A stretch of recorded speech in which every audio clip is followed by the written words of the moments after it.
Good evening.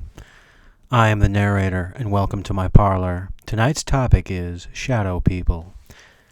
Regular listeners know of shadow people just as they do of BEKs.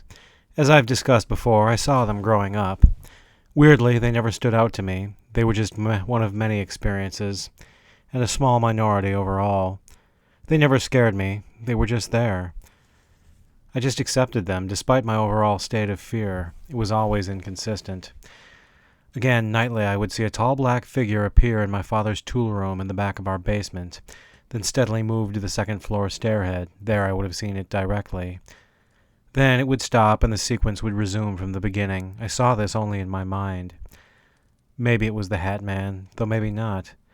I only recall it as tall and black. Maybe it wore a hat and duster, but maybe not. I'm just glad I never saw it for real, unless I did and forgot. I would recall if I did. For the uninformed, shadow people are just that, shadows with no distinct features of no particular person or thing. They come in multiple forms, some human-like, some animal-like.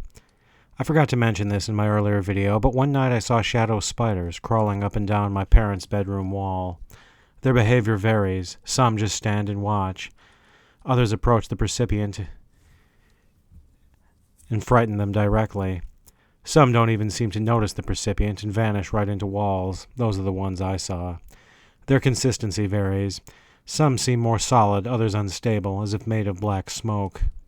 Some are said to have eyes. They vary in color from red to white to yellow. Some folks react with horror, others surprise. Usually they see them once or twice, or a series of times, over a course of weeks or months, then never again. Usually at one location, usually the home. I have never heard of them appearing anywhere else, such as in public. Again, they come in several forms. The most common is the basic shadow person, who's usually short and spindly. Mainly they just stand and watch, or again, vanish into walls. These are usually the least frightening. There are the shadow animals, usually cats, dogs, or again, spiders. They don't really interact or scare. Those I saw didn't. There's the Hat Man.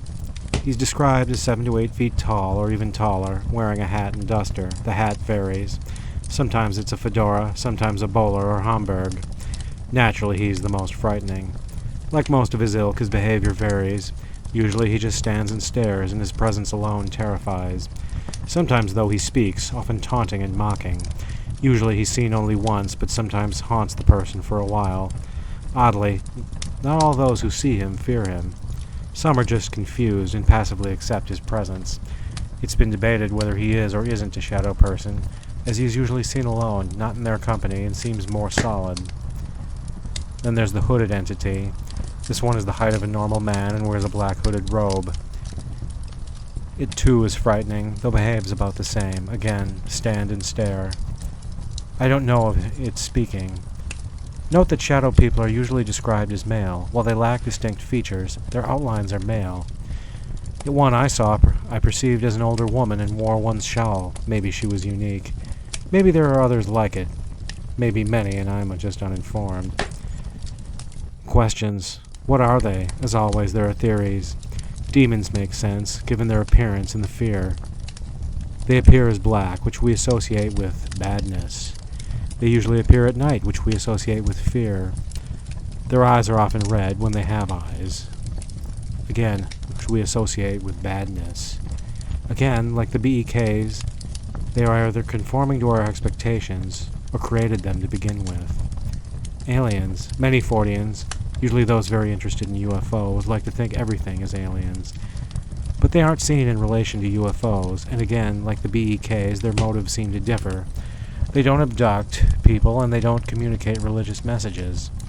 Some who claim to have seen UFOs claim also to have seen shadow people. But this doesn't mean they're linked. Maybe the percipient himself has something that draws both. Their behavior. Standing and staring is common to entities in general. It could be a ploy to scare the person and feed off their fear, which would make sense and make them parasites. But they also, again, run into walls and vanish from sight. Maybe they're running from something. In these episodes, they don't even seem to notice the percipient. Maybe they really don't, and the person is just incidental. Or maybe these aren't shadow people. Maybe these are normal folks on a different plane, which the percipient sees briefly through a glitch. and they just appear as shadows due to our limited perception. Thus, why they aren't too frightening. The eyes, why do some have them and others don't? Maybe they all do, and they're just not always visible. Maybe they can't always manifest fully. More on that later. Do the colors mean something? Why are some red and others yellow? Maybe all their eyes are the same and change based on different factors. Maybe the color reflects their emotions at any given moment. Also, what substance are they made of? They can appear and disappear and move through solid surfaces. Maybe it's matter solid enough to keep a stable form, but fluid enough to pass through solids. Then again, this could be asked of entities in general. Some claim to have seen the Hat Man's face and describe it as skull-like or ghoulish, but this too could just be an affectation. Why do reactions vary? How much of that relates to them and how much to the percipients themselves? With their appearance and with the threat they may or may not present. If they behaved the same but appeared more in daylight and with brighter colors, would they so frighten us? Also, is what we see their whole form? That is, do they have faces that can't always fully manifest? Or is our perception so limited we see them as but shadows? If so, what do they look like in full? What are their societies, supposing they have one? Do they have a language, an accent, a social structure, relationships with each other, names? Maybe we can find stories that can glean insights. What is their home? Where do they come from, or where do they go? I know I asked this at the BEKs, but the question applies to both. Is there a shadow person homeland, and if so, what does it look like? What of its landscape and topography? Does it have any buildings? Are shadow animals its native fauna? As always, if you have any shadow person experiences or insights and would like to discuss them on my channel, feel free to email me at tparish1@new.rr.com.